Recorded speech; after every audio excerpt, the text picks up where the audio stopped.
madame, monsieur, chers compatriotes, s'il est un sujet qui préoccupe tous les parents, c'est bien celui de l'école. Mes adversaires n'en parlent guère, c'est normal, ce sont les candidats du système, et l'enseignement est peut-être le plus grand échec de ce système.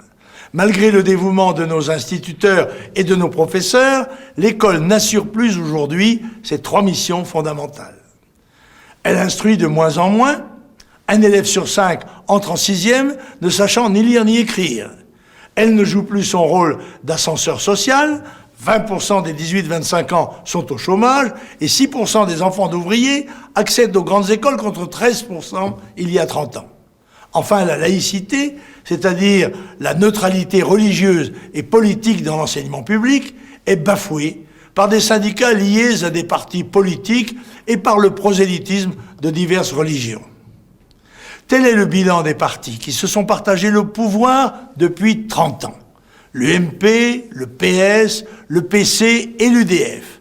M. Bayrou, qui a été le ministre de l'Éducation nationale, des présidents Mitterrand et Chirac, symbolise parfaitement l'incapacité de cette classe politique.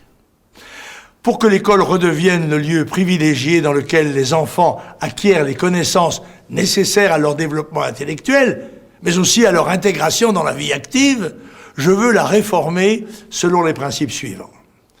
La réhabilitation de l'effort et du travail, le rétablissement de la sélection par le mérite, l'acquisition dans le primaire des connaissances élémentaires, notamment celles de la lecture, de l'écriture et du calcul, le rétablissement de l'autorité des enseignants, ainsi que la sécurité et l'ordre dans les établissements, la valorisation de l'enseignement professionnel et notamment de l'apprentissage, le respect dans l'enseignement public de la laïcité, la liberté scolaire, afin que les parents puissent choisir, sans être pénalisés financièrement, l'école qu'ils souhaitent pour leurs enfants.